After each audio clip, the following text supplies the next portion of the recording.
est-ce que ça c'est un nom? Ça serait pas advert game ou un truc comme ça? À la limite, ça pourrait être considéré comme un advert game. Par contre, c'est pas un advert game, ça serait plus un jeu qui serait basé sur leur marque à eux. Tandis que dans le cas présent, c'est qu'on utiliserait notre IP, notre propriété intellectuelle.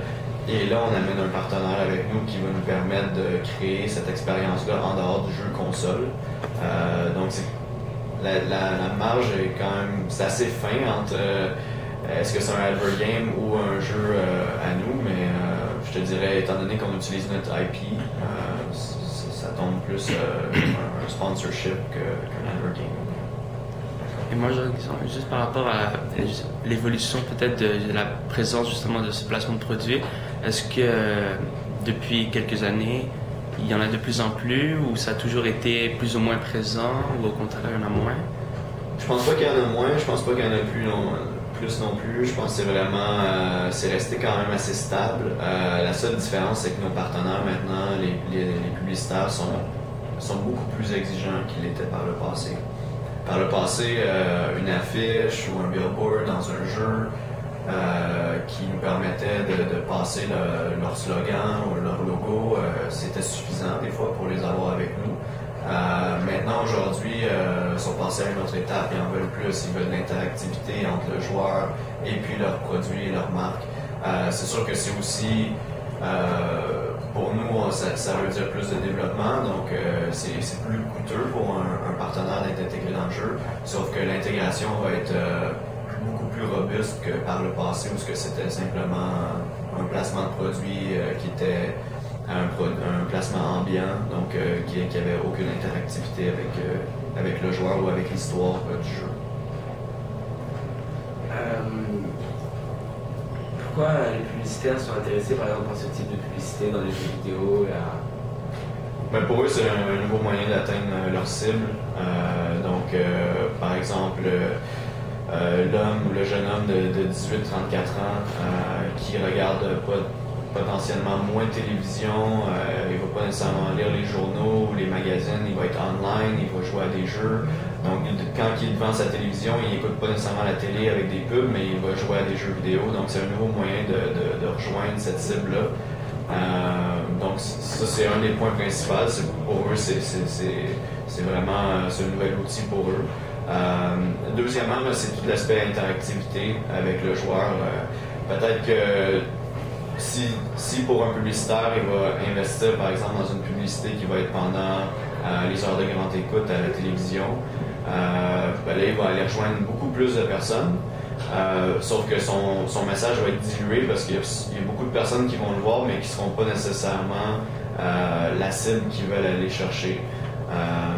Par contre, lorsqu'ils jouent à un jeu et puis ils sont engagés déjà dans l'histoire, et puis à ce moment-là, ils vont interagir d'une façon dans le gameplay justement du jeu. Par exemple, Your Chef, là, ouais. Ou c'est Gatorade, donc c'est ça leur principe de sport et de l'énergie et tout. Ouais, ou encore l'exemple, par exemple, c'est pas un exemple précis, là, mais je te disais plutôt au niveau de Splinter Cell puis un téléphone cellulaire. Ben là, à ce moment-là, tu vois le héros de l'histoire, le protagoniste, en fait, qui prend le téléphone cellulaire.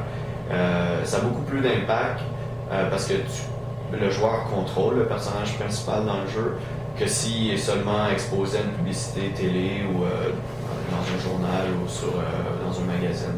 Donc, peut-être que c'est à plus petite échelle, sauf qu'ils s'assurent d'aller chercher leur cible et puis aussi l'engagement est plus présent entre le joueur et la marque de l'annonceur. Je ne sais pas si c'est possible, si vous avez, mais donner des chiffres par un pourcentage de combien le fait d'instaurer justement les placements de produits, est-ce que ça facilite à quel niveau, pour être vraiment un peu plus précis, les coûts de production ou...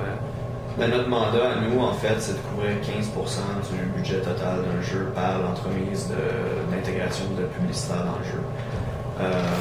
C'est sûr que dans certains jeux ou avec certains contextes très spécifiques, ce n'est pas possible. Assassin, c'en est un, mais dans d'autres jeux, le mandat reste 15%.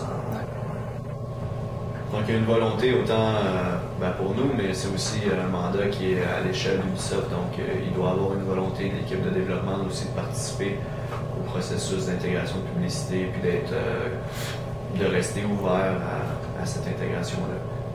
Il y a certaines marques qui peuvent être refusées pour des raisons plus éditoriales, mais c'est normal aussi parce qu'on veut s'assurer que l'expérience de jeu vient en premier lieu pour Ubisoft. Mais le contrôle de votre jeu, en fait. Exact.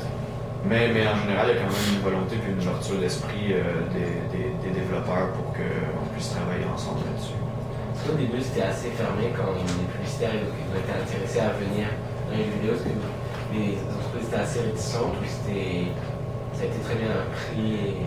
La plupart du temps sont assez ouvertes, mais le problème, puis même encore aujourd'hui, malgré que ça fait presque un peu plus que 10 ans, dans le fond, qu'ici, chez Ubi, on fait de l'intégration de publicité dans nos jeux, on doit encore aujourd'hui, on doit éduquer les publicitaires sur le gaming en général, qui jouent à nos jeux, parce qu'ils ont une préconception que c'est des jeunes qui sont des gars surtout, qui sont dans leur sous-sol et puis devant leur télé ou devant leur ordinateur et puis qui jouent à des jeux.